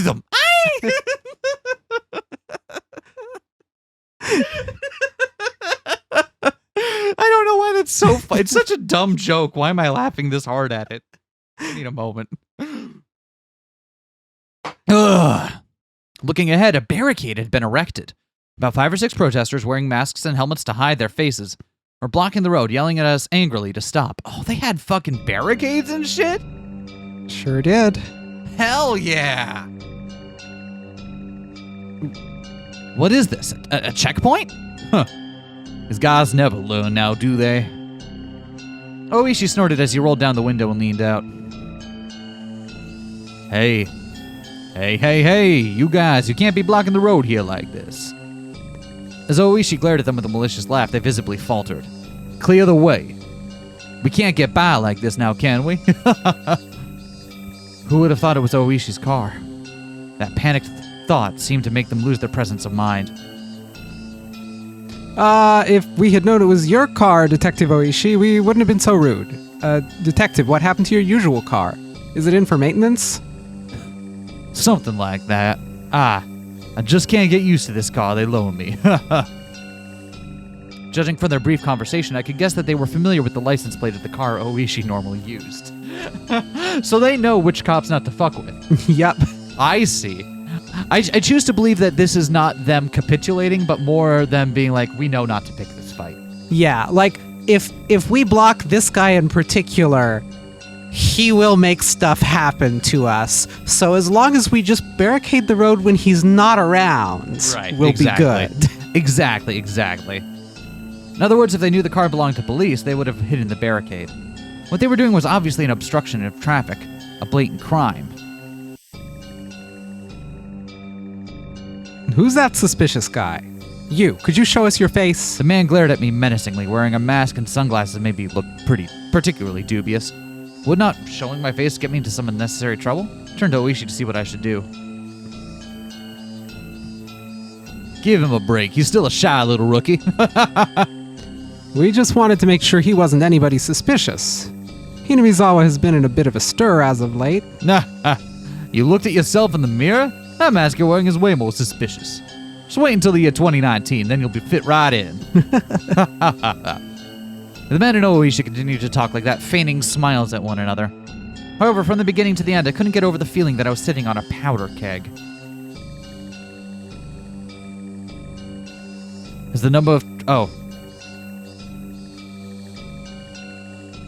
of trucks illegally dumping still not decreased? It's a real hassle dealing with it all the time. If the police could understand and cooperate, it would really help. Is that why there's so much illegal dumping? Is that the police firing back in the only way they can? Is it? It sounds like he is asking them about the illegal dumping. Oh. Right? Yeah, but I thought that like him asking about that was meant to imply like, oh, has that not stopped at all? Oh, that's... Although, he is saying it's a hassle for them. Trucks legally dumping. What's the significance of the illegal dumping? Is it just like they're so rural they don't have a dump, they're just gonna put their trash where they can? Or is there something more menacing to it? They're also... Are they dumping at the dam sites? It was near it. I don't know that they're dumping at the dam site, but it was definitely near enough. We think about some of the scenes we've seen connecting the two. During that conversation, the barricade was moved, leaving a gap wide enough for a single car to get through. Oishi lightly honked the horn once, began to roll the car forward. Could see the man's antagonistic glares at the back of the car in the rearview mirror. What was that just now? Blocking a public road like that? Huh, of course it's crime. Still, if you get worked up over that, it'll never end. Those guys, see, they claim there's an infestation of trucks illegally dumping in the village. The story goes that in order to stop that, they're halting suspicious vehicles for inspection. Illegal dumping? Like corrupt contractors just tossing industrial waste away? Their line of argument is that if the police ain't going to do anything about it, they'll take matters into their own hands. Well, the industrial waste is just something they're doing by themselves anyways. By themselves? They have a pretty good strategy. You see, in order to hinder construction, they spread industrial waste over by the dam site. Then blaming it on corrupt contractors, they start they start instituting these inspections. There they stop every construction vehicle coming through and interfere with them as much as possible. Oh, I don't know to take Oishi's word at heart on this because, as we've talked about earlier, he is notoriously unobservant in some ways. But that's an interesting angle for it. So, like, he's saying that the townsfolk are spreading the waste, and using that as a pretense, saying like, "Oh, other people are dumping here all over the place." As a way, the police won't do anything about it. And the police won't do anything about it. We gotta protect our community. I see. So he's insinuating that they are doing this themselves to create justification. Bellicossi? Cause to go to war? You know what I mean. Casus belli? Casus belli. There we go. Cause to start action, basically. Mm-hmm. Because this dump is what justifies them, justifies their checkpoints. But also just dumping stuff at a construction site messes with the construction, And also, right? there's multiple fronts here. Like there's this does so many things. So then it's one of the methods that the Onagafuchi Guardians is using. But doesn't the illegal dumping still continue though? I think so, yeah. Doesn't it still continue in the present day even after all that? So Yeah. is that assessment right then? People dump. Or is it just people continuing to dump then? I'm gonna have to ruminate. I'm still confused as to what I'm meant to extrapolate from that, but with that inspection just now, this car's license plate has probably been recorded. Shouldn't get stopped from here on out. Those guys know very well not to get me angry. You'll give them a shoulder massage. I'll if give they them a do. nice shoulder massage. You want one? You seem pretty tense up there, Akasaka-san. You see, the rumor here is if they figure cars related to the construction in some way, not only would there be checkpoints stopping it at every turn, but they'd be throwing rocks and planting road spikes as well. It's best you be careful so you ain't identified. If they find out you're from public safety, who knows what you'll suffer through. It's fun actually getting to see some of the front lines of this stuff now and not just have it be historical. Yeah. Right? Oh, I really want to see Tiny Mion committing a crime. RO7, if you don't let us see Tiny Mion committing a crime, you've come through in the past with tiny characters. Like, don't let me down now. Oishi was acting like we were talking about something fun, but for me it was no laughing matter. Almost feels like we've wandered into a civil war in the Middle East. That's a good way of putting it. It's pretty much just what you said. Oishi turned to me with a grin and a menacing laugh. You see, this here's a war zone. The car slowed down a bit as it went down a narrow road through some farmland. See that house in the forest over there? That antiquated one right there. Looking at where Oishi was pointing, there certainly was an old, traditionally designed house. That belongs to the mayor, old man Kimiyoshi. Say it belongs to the main Kimiyoshi house as well. There's a lot of branches, but they'd be one of the three families. The three families, huh? The ancient families that control Hinamizawa? Well, that's right. And one of the others is the Furude family. Their house doesn't even have a single branch. All that's left is the head priest's family. Right over there, there's the shrine. He's the priest there. By the way, the Guardian's office is on the grounds of that shrine. The office of the Onagafuchi Guardians. These guys were the enemy that would make the shrine their stronghold. Can we go look over there? The shrine is the Furude family's private property, you see. Being police, we can't set foot there without no warrant. See, they got a member of the Diet with ties to the village backing them up. Basically being the police has its strengths and its weaknesses. Well, even when we talk about the three families, that's something from a long time ago. Way back when, those three families used to hold councils to decide things about the village. Meaning that it's different now. You got a pretty good nose. That's what I expect from an academic type. The car barked to a halt, braked to a halt with a squeal. How do you make a pig sound? Nope. I don't know how to make a pig sound. I'm just now realizing it. That's the wrong pig sound. I want like a... I'm going to have to work on that. Ask me again when this episode goes live if I've successfully figured out how to make a pig sound. Ahead of where we stopped were several signs, signing Vivian up for like 2 weeks of... How does... Scale of 1 to 10. How pig? I'm nowhere near pig enough yet. Private property beyond. No trespassing. Beware of poisonous snakes. Danger. Turn back. Intruders will be charged an entry fee of 1 million. Will they? Signs were erected there with things like that written on them. The road was separated from the forest by a chain-link fence, wrapped in barbed wire. Since this here is private property, this is as far as we go. There's several surveillance cameras set up further in. Saying that we just got lost won't work with these guys. They're beyond here, right? The people currently controlling Hinamizawa and the Onagafuchi Guardians were neither the Kimiyoshi family nor the Furude family, but the last of the three.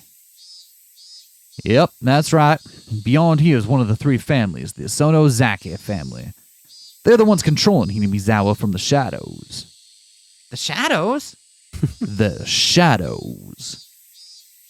Among the list of executives recorded in the documents, the number of people with last names from the three families was quite high. Of course, Sonozaki was no exception. However, at the top was the Kimiyoshi family. The Kimiyoshi family seemed to be in charge. The rulers behind the scenes were the Sonozaki family. This double-layered structure implicitly told me that this village had both a light and a dark side. The current head of the Sonozaki family is an old lady named Oreo. That's how Oishi mispronounces her name. Oreo. As in, like, the snack cookie. Oreo cookie. Oreo cookie. She has enough clout that you could call her Empress Sonozaki. Be careful, she's no small fry. She's enough of a VIP that even the mayor of the city has to bow before her. Well, in Hinamizawa and the surrounding area, their relatives amount to a block of several thousand votes. No politician could show disrespect for that. In other words, that would make her the actual leader of the Onagafuchi Guardians, right? You got it in one, kid. With those words, Oishi pulled out a well-worn cigarette box. The suspected kidnapping of the minister's grandchild and subsequent threats, were these part of the hidden plot by the Onagafuchi Guardians in order to have the Hinamizawa Dam project cancelled? You came all the way from Tokyo to investigate this here, didn't you? Huh? Yeah, I did. That's right. Something the matter? Ah, then, is it related to that direct appeal incident with Minister Inakai? If that's the case, then public safety has them marked on a watch list? Something like that, right? Having you guess that so quickly makes this really easy. While exhaling out cigarette smoke, Oishi smiled broadly, just like I'd pulled a good one on him. Or so I thought. His smile disappeared suddenly. Well, that's a lie now, ain't it? Huh? I mean the direct appeal putting them on a watch list. That's a lie, isn't it? Oishi knew there was no way that Tokyo HQ would dispatch an investigator over something as minor as a direct appeal. If they were to dispatch someone, it had to be for a more dire reason. He had figured out as much. Thought of myself as the type of person who doesn't let things show on their face. In front of his watchful gaze, however, I felt that what I was thinking was completely laid bare. Oishi silently lit another cigarette as if waiting for me to interject during this awkward pause. I see. So this was a veteran detective's way of getting someone to spill information. As long as I realized this, there would be nothing more. If I didn't open my mouth, I wouldn't have to lose anything.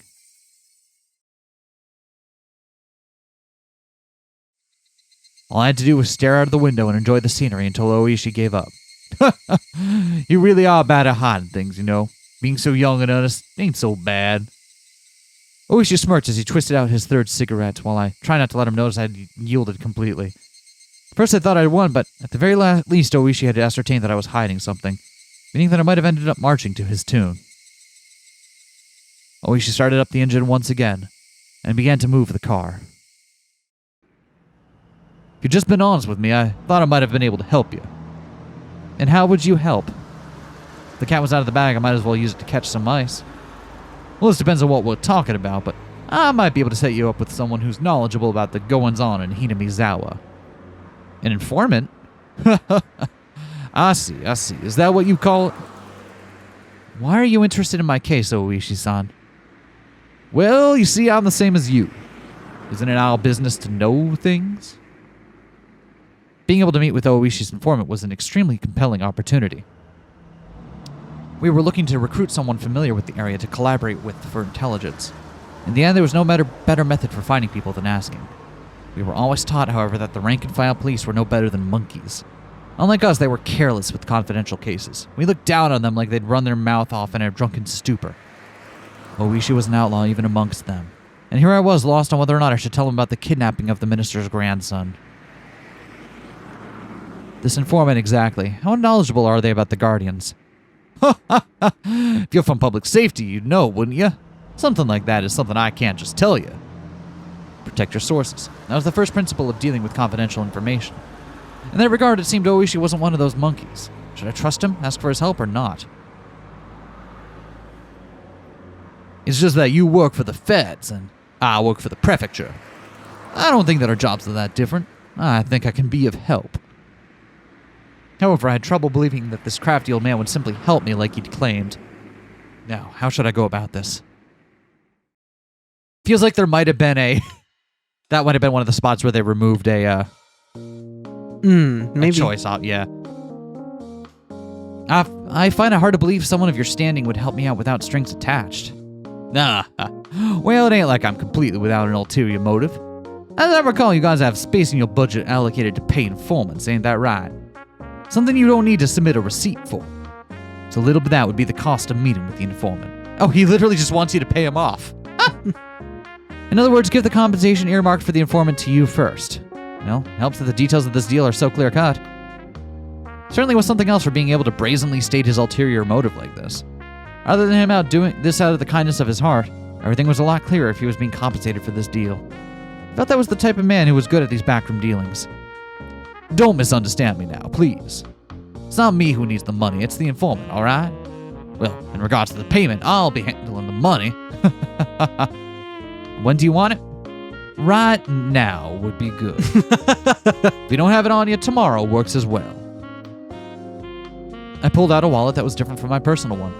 The price was pretty much fixed depending on what kind of information I was paying for. In this case, the payment was up front. Also, considering the fact that I didn't know what kind of info I would get, I shouldn't pay too much. When I suggested that, Oishi suddenly stretched out his hand and tightly grasped the contents of the wallet. At times like this, it's best that you not be so stingy. It's alright, it won't go to waste. I'm gonna use this to fund a mahjong club, if you know what I mean. I understand. I won't be stingy. And what kind of information are you looking for? Depending on what you want, how we approach this will probably change. Do you swear you won't spread this information to anyone else, Oishi-san? I can't swear as much. I'm the same as you. Can't withhold information obtained during the course of my duties. I got it, I swear. Nothing here gets said anywhere else. On top of that, thanks to you, I can pay back what I owe for my mahjong debts. In any case, I won't break a promise that involves money.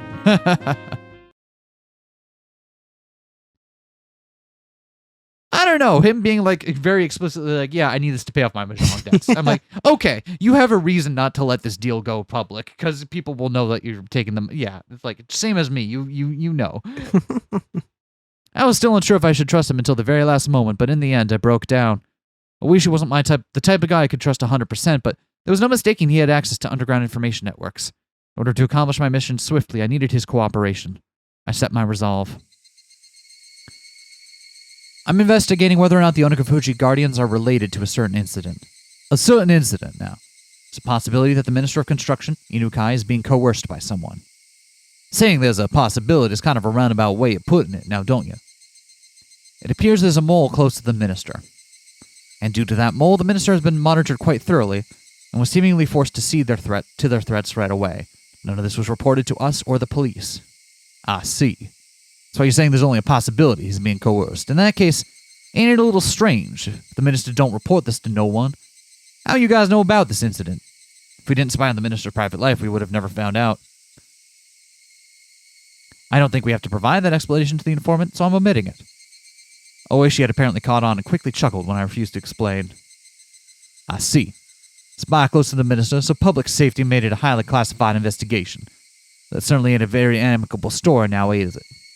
If this matter became public, not only would it affect the Minister's political career, but the possibility of there being a shift in the political landscape is extremely high. If the perpetrator's aim is indeed that, then this could develop into a very grave situation. Well, with the government having development projects all over the country, the butted heads with quite a few people. Wouldn't take much wrongdoing for the left-wing party to suddenly garner more support now, would it? We're currently investigating what demands are being forced on the Minister, but at least we have a good idea of how he's being threatened. And how is that? The Minister's grandson was kidnapped. They're denying it, but judging it from when he was last seen, it's believed it's already been over 72 hours since the kidnapping. So 3 days. Just after ransom money, this would have been settled by now. It may be this isn't for monetary gain. The possibility that they're forcing the Minister to do something politically is extremely high. That's something we just can't consent to. So then, the Onagafuchi Guardians was listed as one of the possible perpetrators. That's correct. Kidnapped the minister's grandson, demand the cancellation of the dam project. Huh. What do you think, Oishi-san? From your point of view, do you think that's possible? Oishi seemed to ponder the idea for a while. The section chief at the regional office had responded immediately with, "It's possible." However, Oishi, who was this well informed about the matter, was hemming and hawing. Finally, just a little bit, he said something that was really just a little bit strange. This was before the Meiji era, you see. This area wasn't named Hinamizawa Village back then. It was called Onagafuchi. It's just what I heard from my mama, my Mima. This topic was so completely and suddenly unrelated to the subject of the kidnapping of the minister's grandson that I was slightly taken aback. Onagafuchi? That's why they call the Onagafuchi Guardians, huh? You see, the village of Onagafuchi was said to be inhabited by demons that devoured humans. Even now, it's believed that the blood of these demons partially courses through the veins of the villagers. Demons that devour humans? Oishi-san, what are you saying? It's information. I got a lot from you just now. A little too much. In exchange, I'm giving you a little freebie. Oishi finally smiled, but it didn't seem like he was fooling around. Please continue. You see, these human-devouring demons, normally they were revered as Taoist transcendents and lived tucked away from the rest of the world, but they ate people, after all, so apparently they go to villages in the foothills regularly and abduct their prey.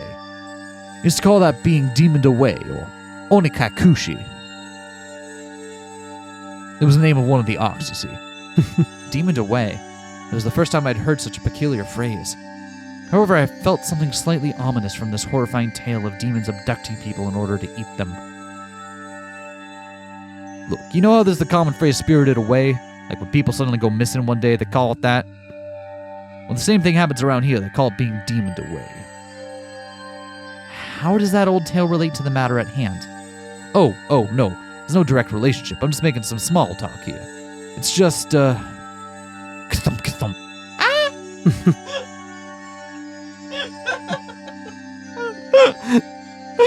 Would someone tend to that little girl?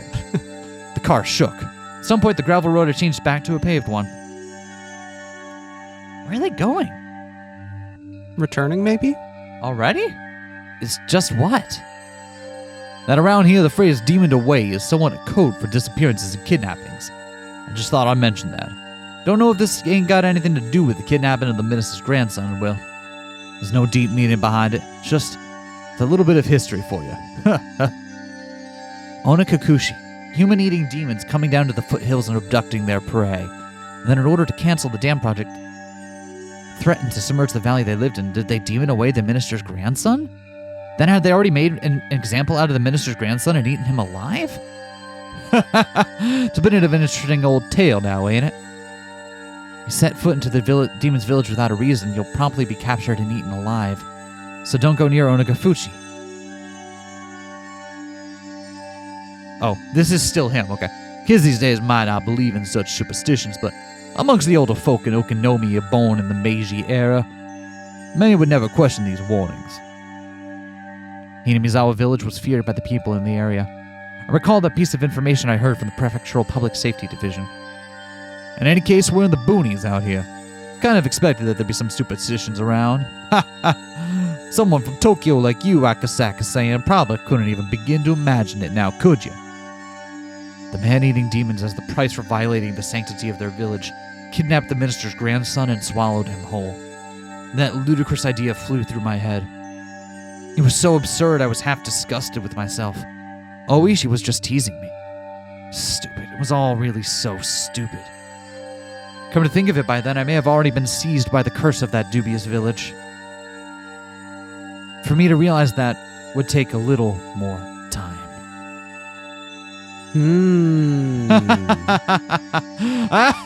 Oh, I'm fucking loving this. Oh, hope you appreciated the big first episode, everyone. Yeah. Yeah. I am so happy to do this. Oh my god, we have so many tips. We've only got like 5 minutes left in this recording session. So I'm going to say we save the tip. Land of the Demons. Travel to Hinamizawa. That's an interesting look we have on there. Very dubious. Very dubious. Yeah, no one would be able to tell. So we're gonna do the tips when we come back next time. Sounds like a plan to me. Because I don't want to push this episode any further. But I hope you're all enjoying it. I'm glad to be back in the saddle. Let's question these arcs. Bye. Peace.